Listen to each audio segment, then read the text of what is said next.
I said anything? No. I was chuckling. I was chuckling. Now you just knew if I was going off. Yes, I do know. That's a test. I do. I'm quite excited.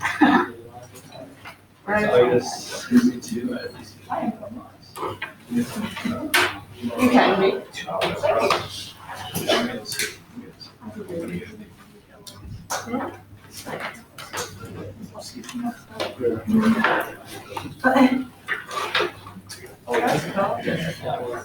Oh, let's go. Yeah. Oh, good. Oh, good.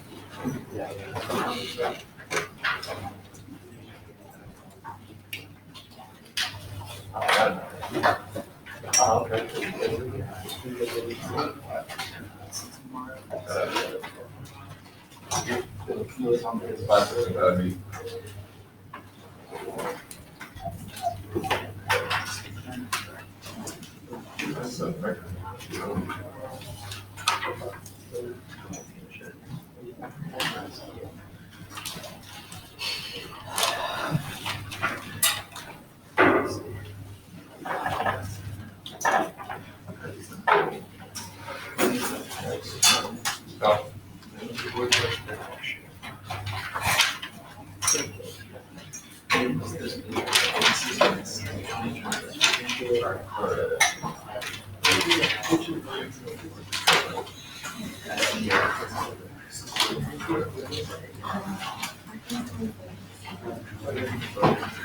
Yeah.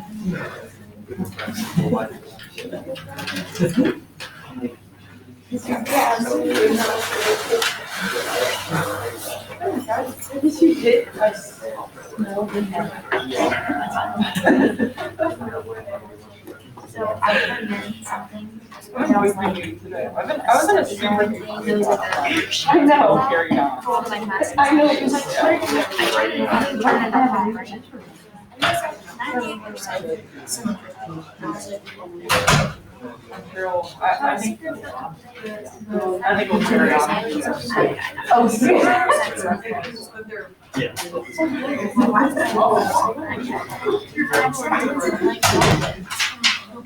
just his question.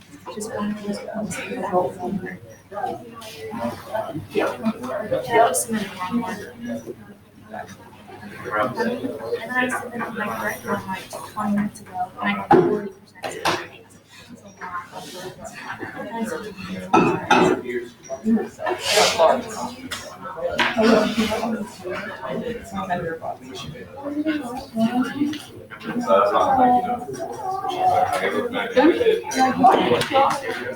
Hey Joe, it's just about 11 o'clock. Time to get underway with material for today. And in particular, as you can see from today's outline, we're going to be returning to Western Europe today.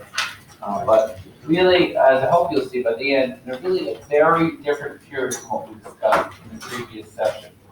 And the one that, in some ways, was a time of really rapid change, rapid transition. But change is not always a good thing.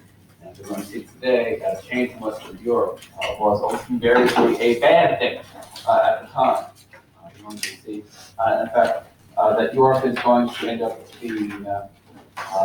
being pummeled by all sorts of different problems, to the point that some historians have spoken about this age. The period from right around the year 1300 to right around the year 1500 being an age of disintegration, twilight. Even that Western Europe was waning as a civilization, so it's basically falling apart. So, what problems are we talking about when we talk about the difficulties that Western Europe has at this time? Now, the first problem that Europe begins to run into at this time may come as something of a surprise to you. We had said that in the previous age, agriculture was absolutely booming in Western Europe. And and with it, the population begins to climb. What we're going to find, in fact, is one of the unexpected repercussions of doing so well. Having so much food, having so many people, is that Europeans had really become too fertile in a way. In fact, they had so many mouths to feed now that really they were beginning to run out of new lands to be able to do any kind of agriculture on. Really, what this meant was, in many cases, people begin to try in desperation to farm land that really had no business being farmed. So, for instance, here I'm showing you, these are some of the olive trees right outside the city of Florence in Italy. And in fact, this area is fantastic for the production of olive trees because the soil itself tends to be rocky, tends to be fairly thin soil. And so people in previous generations have correctly surmised that this would not be any good to try to, for instance, plant wheat. But the time of desperation, people do things that they ordinarily would not do. And what we actually see is, in some cases, people begin to uproot these trees, and they try their best to plant things like wheat, crops that large amounts of people can eat. And the response was exactly what everyone thought it would be: terrible. Really, people felt they had no choice if they would produce enough food to be able to feed all the mouths that had been produced. So first of all, the population has absolutely saturated Europe. And now all of that surplus grain that used to go to good purpose, like for instance for trading, they don't have that grain anymore. They just need it to eat and to survive. We also see, and again, this is just really at the exact wrong time for this to happen. And exactly the time when people needed food the most, they needed every single thing that came from the land. We begin to see a series of failed harvests come across Western Europe. And in fact, first of all, and this is really a cruel thing at the time when people needed it the most, we see that cyclical sort of change in weather that had occurred right around the year 1000. The weather gets slightly warmer. That now naturally reverses itself. And in fact, the weather in Europe is getting colder and damper. Bad agricultural conditions. On top of that, and again, this leads to another problem, we also see a period in which there are extremely heavy rains begin to set in. And several years, in fact, crops are almost entirely wiped out. So it means that, in fact, there are a lot of people who are very hungry.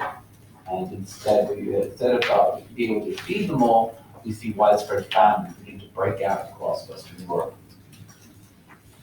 And in fact, starvation gets to be so bad that rumors begin to spread that people have to turn to cannibalism to be able to feed themselves, which in some cases may be true, sometimes, often not. But it's obvious to us that if those people who did survive, they were really severely malnourished at this time period. Now, of course, being hungry is a bad thing in and of itself, and it would make people's lives miserable. But it also sets up people for getting disease. Because as many of you will know, of course, that if you do not get enough food, your body does not have the strength to be able to fight against disease as it normally would. And so, in fact, you're putting yourself in a bad situation if a disease should hit you. And sure enough, the disease hit. And this is a disease known as the Black Death. The Black Death is not primarily a disease of humans. We don't, in fact, get it until higher up in the chain. This is a disease often of small rodents.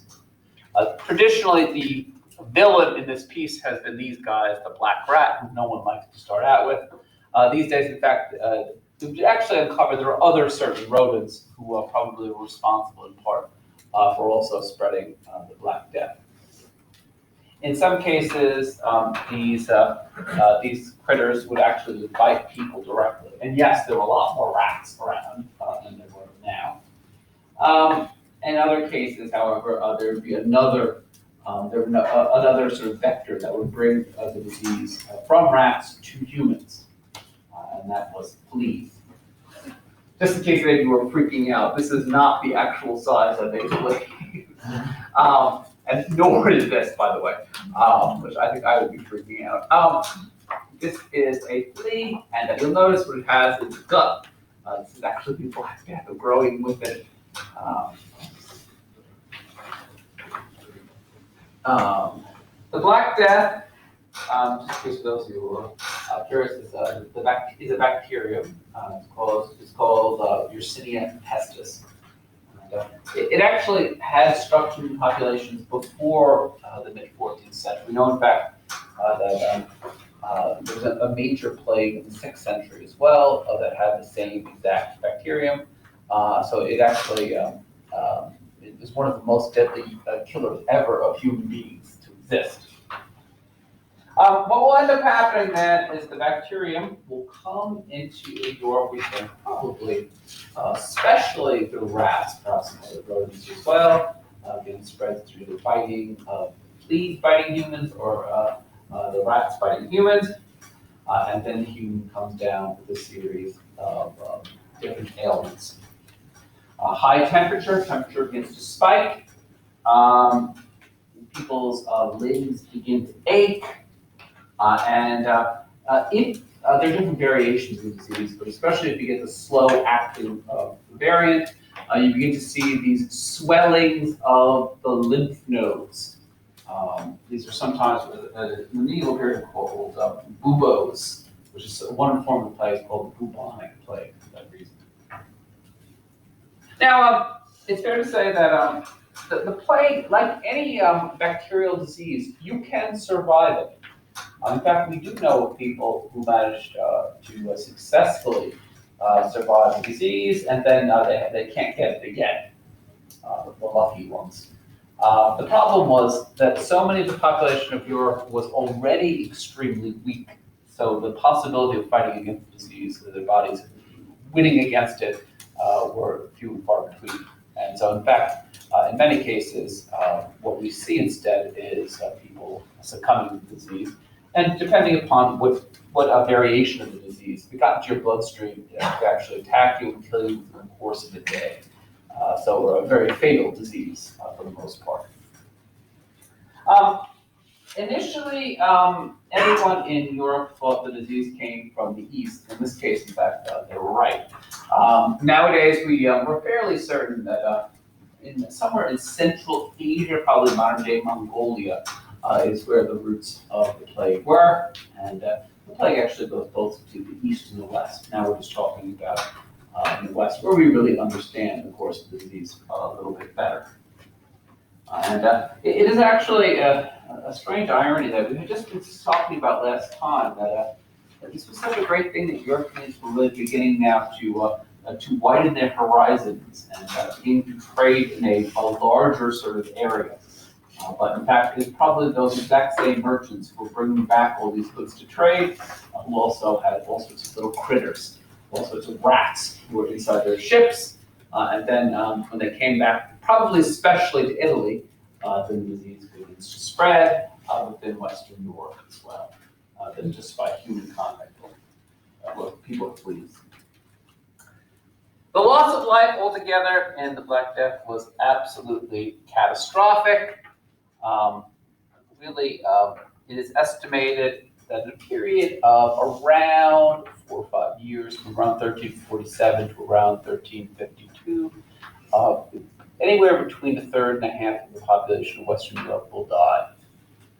And that's really not an exaggeration either. Increasingly, people have begun to do local studies in which they look, for instance, at graves from this period of time. And we were really convinced that the numbers were enormous. And really, that's concentrated in a short period of time. Just the fact that we're seeing pit graves. I mean, people now who were just thrown into graves altogether is a very strange thing. In Western Europe, of course, people are normally given proper funerals and burials. Not this time. Just try to get rid of them as fast as possible. In many cases, too, it's actually kind of a sad thing that the priests, the best kind of priests, are the ones who actually would go out of their way to try to bless the dead, were the ones who tended to die in the largest numbers because they came into contact with.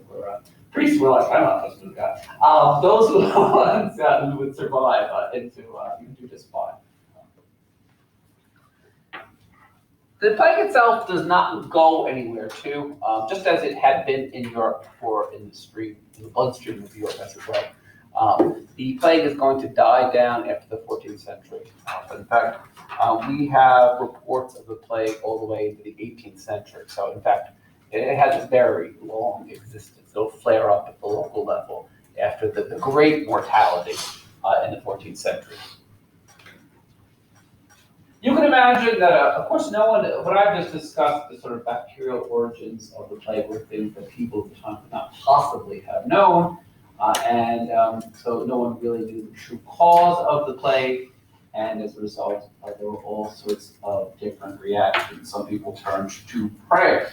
In a society, of course, that was overwhelmingly religious. And in some cases, in effect, not only would people turn to prayer, but they would be quite zealous about prayer. One of the most infamous groups, for instance, that comes into being at this time, the group known as the Flagellants, a name that means the whippers. Flagellants were under the belief that the true cause of the plague was very simple. God was angry with humanity because of humanity's many sins. And so the only way to avert the anger and destruction of God was to do penance for one's sins. And the way that they chose to do penance was that they would get together these long lines of people, and the men would just strip off their shirts, they would get a bunch of whips, and they would whip both the back of their back and the back of the person in front of them to the point where they began to bleed. All along they would chant all sorts of psalms, beg God in prayer for forgiveness to cleanse their sins in the hope that God may stop all of this. And as many people have pointed out, they probably had more of a part in helping to spread unhygienic conditions as well as they did so. This is not the sort of thing you want to try at home. And there were some people at church who were a little bit, they really did not like flagellants a little too much, but they're all over the place too. Some people ran out of cities entirely. They correctly recognized that it was spreading more quickly in dense urban populations, and so they got the heck out of town and just tried to wait it out as much as possible. But altogether, there was general panic and demoralization among the people.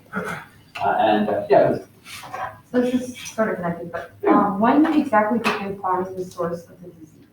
Because I know, they probably had developed enough science to know, but do you know when, they did? Oh yeah, no, it was not until, I think it's not until the 19th century that anyone actually figures out what the real cause of it had been. In the period we're talking about here, no one had any idea. Or, they didn't even know, of course, the existence of microorganisms, and that would have been used to them as well, so, they can only guess, really. They would look for causes that were much bigger than microorganisms. Some people felt, as I mentioned earlier, this had come from God. Some people felt it had come from the devil. Some people felt that it had come from unpopular groups within Europe. And in fact, one of the darkest chapters of already a difficult period is that some people decided that one of the main religious minorities in Europe, the Jewish population, might actually be the ones who spread the disease against their Christian neighbors. And this is, Jews were already unpopular in many cases because many Jews had the profession of being moneylenders, which was not a particularly good profession, as many people saw it. Interestingly enough, Christians were not supposed to lend with interest, but Jews were exempt from those laws, so that's exactly why they took those jobs. but of course no one likes a money lender, either Christian or Jewish. So this already led people to have these sort of prejudiced opinions towards Jews, and it meant that they could very easily be scapegoated. And in some cases, in certain cities, this led to massacres of Jews to try to stop the disease. We see too, in many cases in medieval art, there's this new emphasis on death that we didn't see previous. One of the most famous sort of signs of the plague coming is what's sometimes referred to as the dance of death, which is one example is shown here. And what you see, all of the important people of the time, popes, emperors, princesses, cardinals, princes, all holding hands with skeletons, with the message, of course, the radical message that death comes to all of you. It doesn't matter what your station in life is. That's the one thing that joins everyone together. Here's a man, of course, playing chess with death, with the implication, of course, that guess what? He's going to lose this chess match.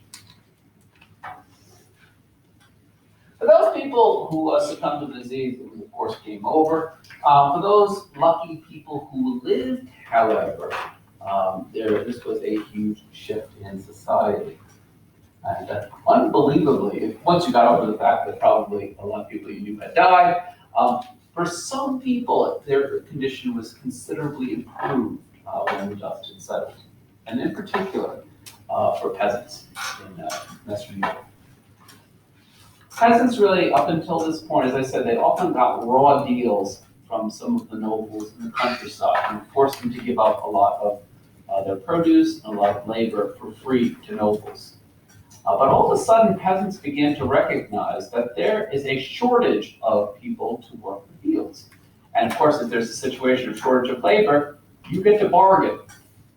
And they began to say, well, listen, I don't feel like doing labor anymore. I'm not going to do it. Or I'm not going to pay, I'm just going to pay you rent as opposed to pay the outrageous sums you asked for before. And if you don't like it, I can walk. That's natural for us, of course, but for many people at the time, they felt that these peasants were, in essence, being traitorous, and many governments throughout Western Europe began to put in place laws that say peasants have to do exactly what they had done before the plague had struck, to try to reverse this trend that was happening. It was troubling many people who had money, who didn't like it. The response then, peasants beginning to feel that their needs were being entirely ignored, the response then was outright rebellion. And many peasants, in fact, begin to take up sometimes just agricultural implements, and they begin to attack people who they feel are particularly oppressive lords. And in some cases, simply take back some of the things that they felt that they had were rightly theirs. And we see this throughout Western Europe, especially England and France. There are absolutely enormous peasant rebellions that people, for very similar reasons. And the peasants begin to, in addition to just the violence, they begin to demand publicly from kings and higher lords that they be granted better conditions than they had previously. In effect, these rebellions would not be immediately successful, in as much as eventually bands of knights were sent out, and they violently suppressed these rebellions.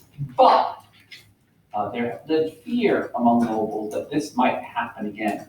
And this, of course, was the last thing they ever wanted to see again. And so what they do is, in many cases, what people will do is willingly grant peasants these rights in the hopes of forestalling possible future revolt.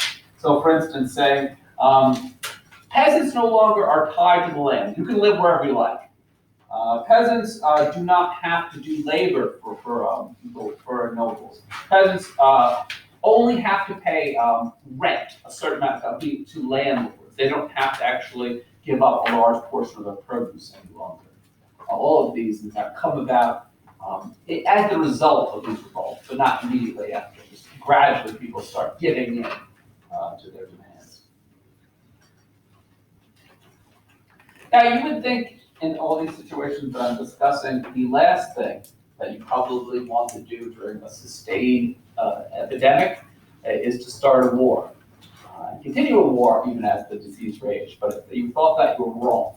And in fact, this is the time period, one of the most brutal and bloody wars of the medieval period, known as the 100 Years' War. If you look at your outline, by the way, this is kind of a funny thing. You'll notice that the war actually goes on for over 100 years altogether, if you do the math. But this is not what we think of. This is not a total war in which people are fighting, all out for a long, sustained period. This is a medieval war in which there are long periods in which they're not fighting. There are long periods of truce, and in fact, in medieval warfare, people only fought during certain seasons of the year. It's a weird idea for us. War was a seasonal activity as opposed to, something that can happen any old time. The struggle in the 100 Years' War is between two of the major powers of Europe at the time, England and France. In fact, it starts from, generally the two of these powers have been locked in a battle over land in France for a long time. But there was a strange quirk of succession by which the king of the English actually has a very good claim to take over the throne of France as well and unify them. And the French would be damned if that would ever happen. So, in fact, the English decided that they would try to press that claim by war. They would try to basically conquer France and absorb it. We see that this war ends up becoming very violent very quickly, in part because a new weapon is introduced into battle at a very early stage. And this is what it looks like. This is the longbow. The longbow, as the name would imply, is long. It's around 6 feet long altogether. It has very good range. You can hit from a distance. It has very good striking power. You can actually, if you know what you're doing with this, you can go through chain mail, which you can imagine in many cases, some of these archers are people who are low down on the social scale, who have just been trained carefully to use these longbows. But they were often going against people who were nobles, who had their horses, and had all this expensive armor.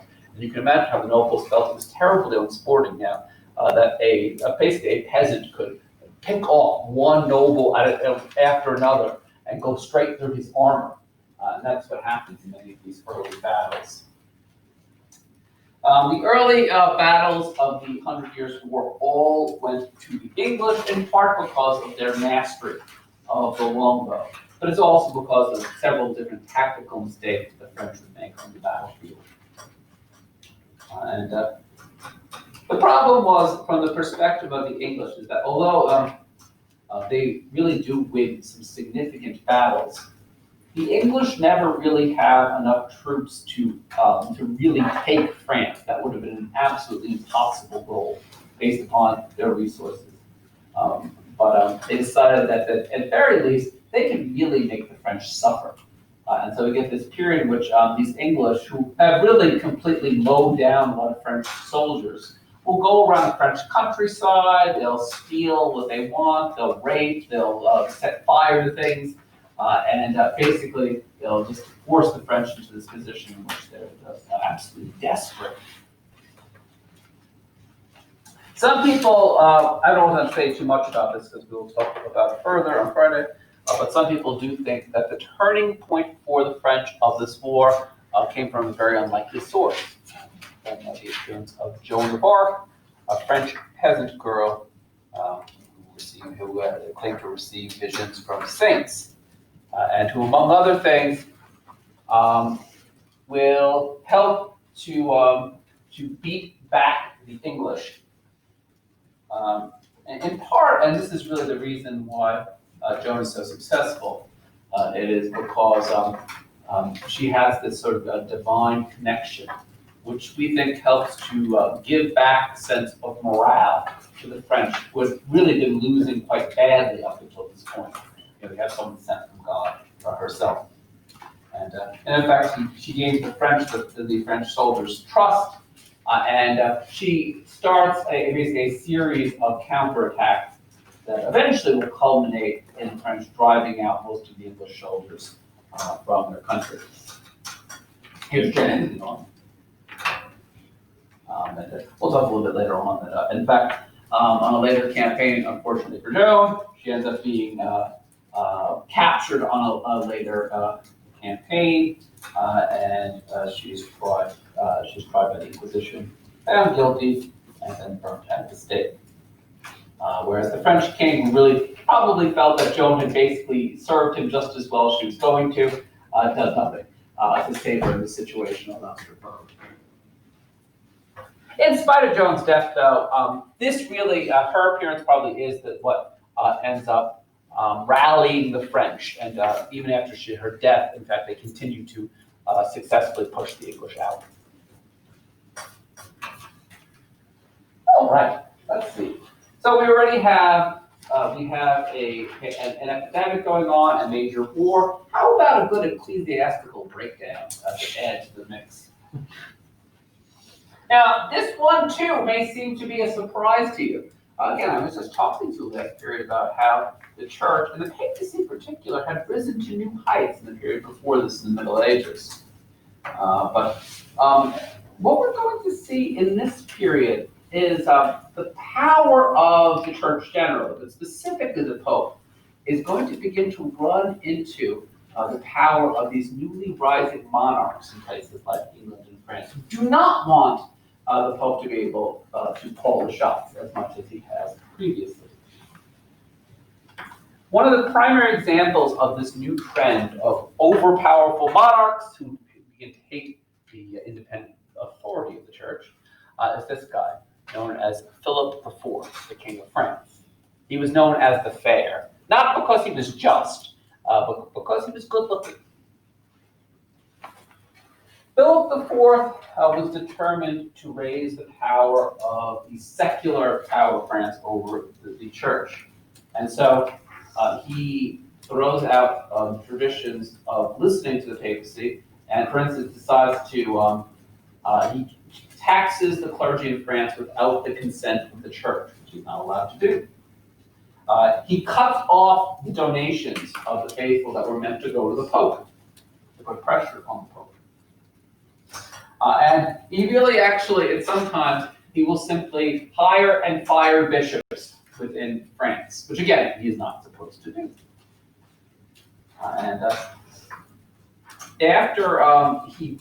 the Pope, the times, this you don't have to know, this is fun, because he protests the French king's decision to do all these things, just to show you his how he does not plan to back down. Philip IV then actually gets his lawyers to begin to start to accuse the Pope of all sorts of evil deeds, including being a heretic. And then, to actually make it even worse, he ends up taking an army, marching down to Rome. He picks up the elderly Pope, they rough him up a bit, and very soon after that, this Pope will end up dying. Now, all of this, of course, was bad enough as is, but what happened next was even worse from the position of the church. Philip the Fourth will say, the real problem here is this.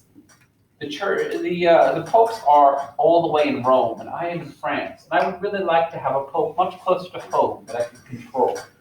And in fact, that is what he ends up managing to engineer through his connections. He will actually manage to get the next pope elected, not in Rome, where one ordinarily anticipates a pope ought to be, but instead in the southern French city of Avignon. This is sometimes known as the Avignon papacy. You can still actually go, by the way, to I've been to this huge palace complex in southern France, where for a number of years the papacy was set up shop. The real danger, of course, of this from the position of the Pope is that the popes who lived in the southern French city were entirely under the thumb of the French monarchy. They really couldn't pursue an independent line in history. Philip IV had an encore too. He decides that on top of really in some sense going after the papacy, he decides also to go against the Knights Templar. You'll remember the Knights Templar, or maybe not, it doesn't really matter at this point. But the Knights Templar had been the old heroes of the crusading movement, one of the primary military monastic orders.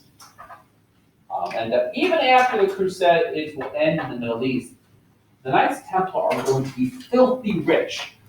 They actually become, they have lots of land, and they go into banking. And they really are a very tempting target, let us say, to a king who wanted more and more money. And so Philip IV has his lawyers go to work again. He begins to accuse the Knights Templar of a host of all sorts of things. That in fact, that somewhere along the way the Knights Templar had gone wrong. That in fact, now this group was filled with a bunch of heretics who, among other things, to enter the order, he had to deny Christ and perform all of these obscene rituals.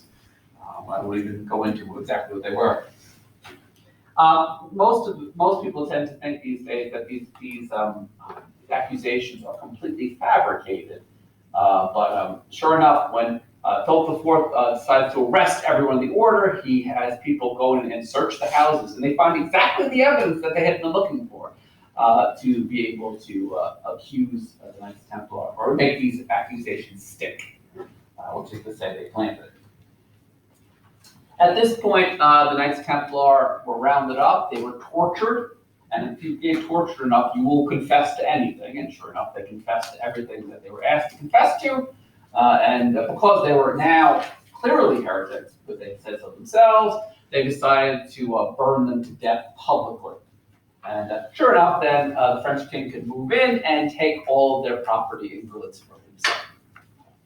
A variation of the same thing happens in England, but the English are a little bit nicer. They allow the Knights Templar to live. They still steal all their stuff, however. All right, so how can it get a bit worse for the church? Well, it does. Eventually, the papacy begins to respond to its critics. That, of course, the papacy can't be in southern France. How stupid was that, essentially, is what many of the critics begin to argue. And this position has some weight. And so, in fact, one of these French kings and French popes in Avignon decides to actually return to the city of Rome finally.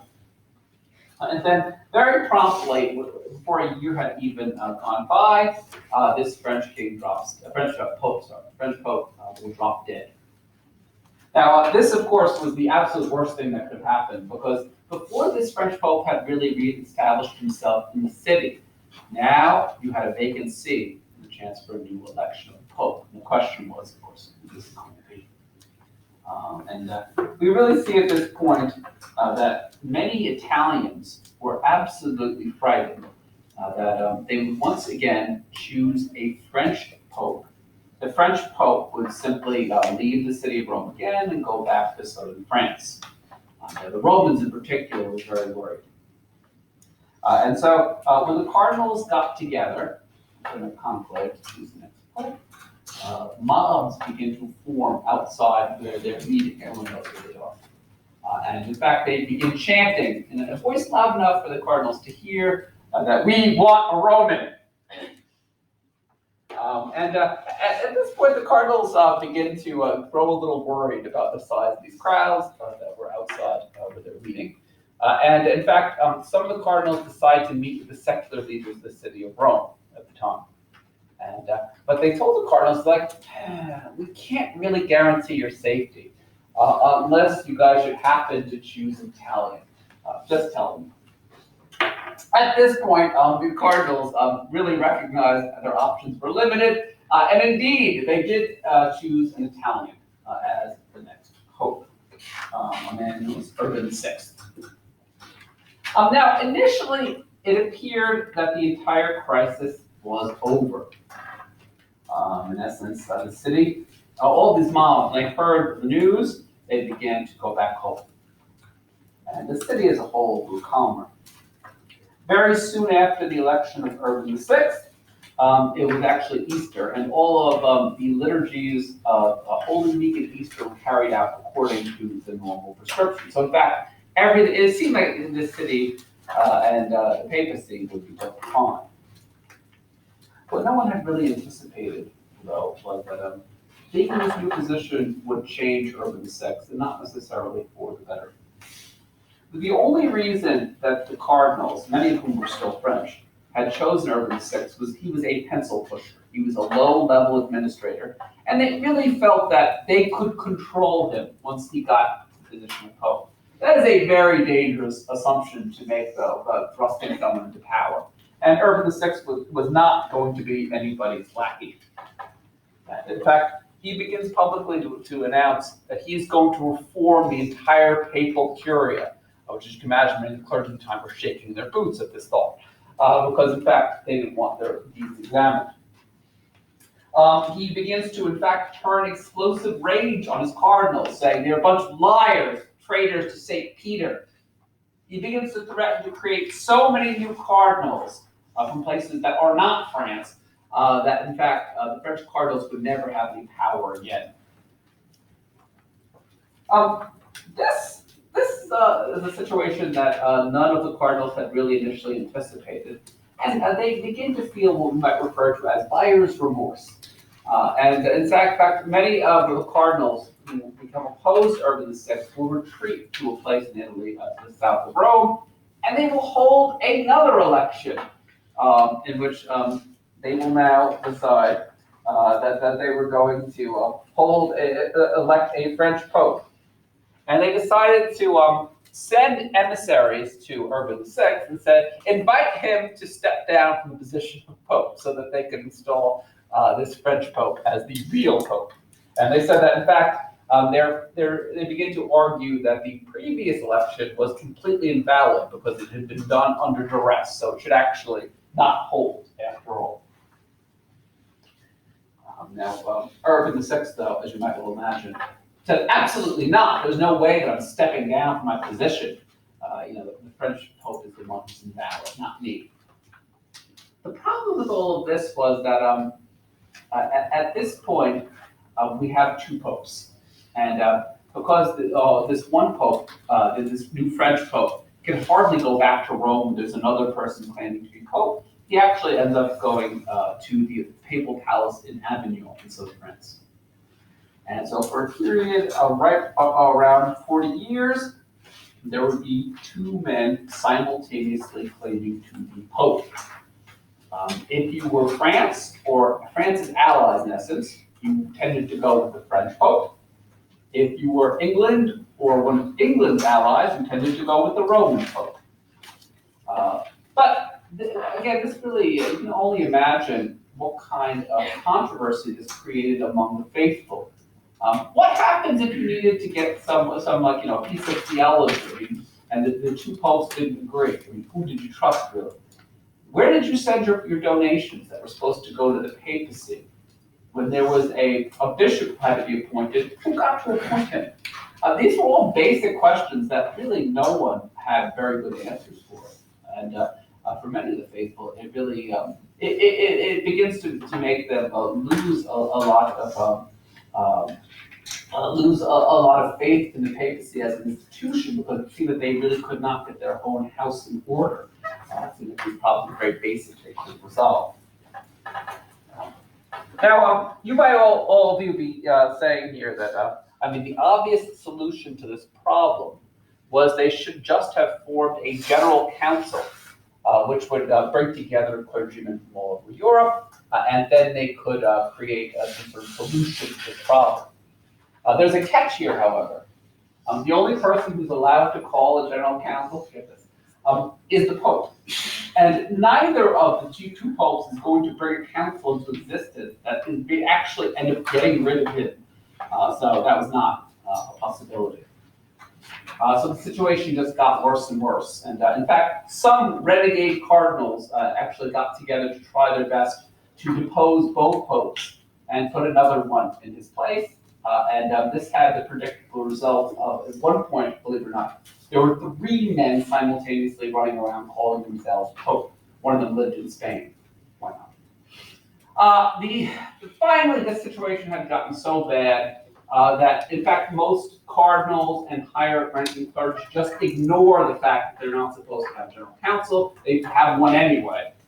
And they actually, one fell swoop, will get rid of all 3 popes and create a new one in its place. But again, you can see the long-term effect that it had in terms of how people viewed the papacy.